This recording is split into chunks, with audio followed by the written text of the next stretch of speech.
किन्नर को उनके शरीर की विकृति आम स्त्री व पुरुष से भिन्न करती है। यही विकृति उनकी पवित्रता का प्रतीक है।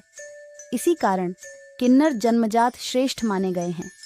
अगर सुबह किसी किन्नर का दर्शन हो जाए तो उस दिन संबंधित व्यक्ति को कोई न कोई उपलब्धि जरूर मिलती है। लैंगिक विकृति किन्नर को आम स्त्री व पुरुष से भिन्न करती है। यही विकृति उनकी पवित्रता का प्रतीक है। इसी कारण किन्नर जन्मजात श्रेष्ठ माने गए हैं।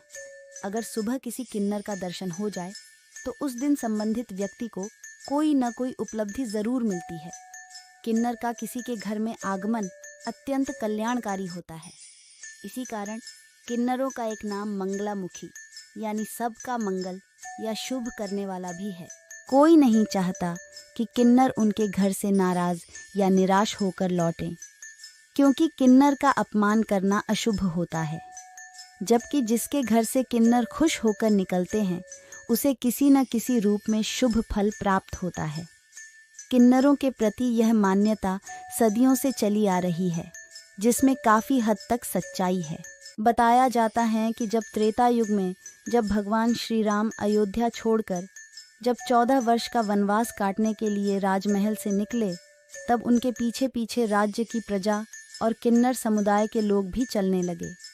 तमसा नदी के तट पर पहुंचने पर श्री राम ने सारे नर नारियों से अयोध्या वापस लौटने का आग्रह किया। श्री राम के आग्रह पर सभी नर नारी वापस लौट गए, लेकिन किन्नर तमसा नदी के तट पर 14 वर्ष तक रुके रहे। लंका पर विजय प्राप्त करके माता सीता को लेकर जब श्री राम वापस अयोध्या लौट रहे थे, तब उन्होंने किन्नरों को उसी स्थान पर देखा। किन्नरों को देखकर श्री राम को आश्चर्य हुआ।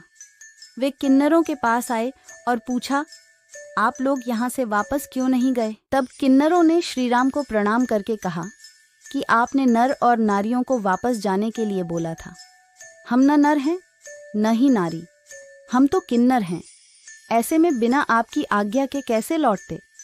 किन्नरों के इस भक्तिभाव से प्रभु श्री राम काफी प्रसन्न हुए।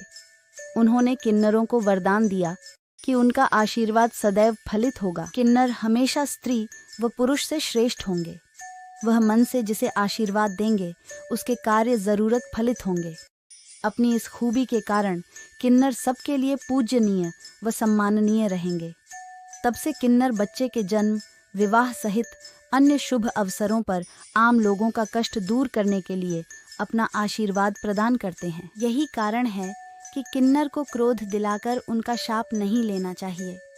अगर किन्नर दिल से किसी को शाप देते हैं तो उस व्यक्ति का अहित हो सकता है। उसे दैहिक, दैविक व भौतिक कष्टों का सामना करना पड़ता है। धार्मिक मान्यता है कि किन्नर का अपमान करने व मजाक उड़ाने वाले को अगले जन्म में किन्नर बनना पड़ता है। यही कारण है कि बड़े बुजुर्ग कहते हैं कि किन्नर को खुश ना कर सकें तो उनका अपमान भी नहीं करना चाहिए। दोस्तों, अगर आपको ये जानकारी अच्छी लगे तो वीडियो को एक लाइक करके वीडियो को अन्य लोगों तक शेयर ज़रूर करना। धन्यवाद।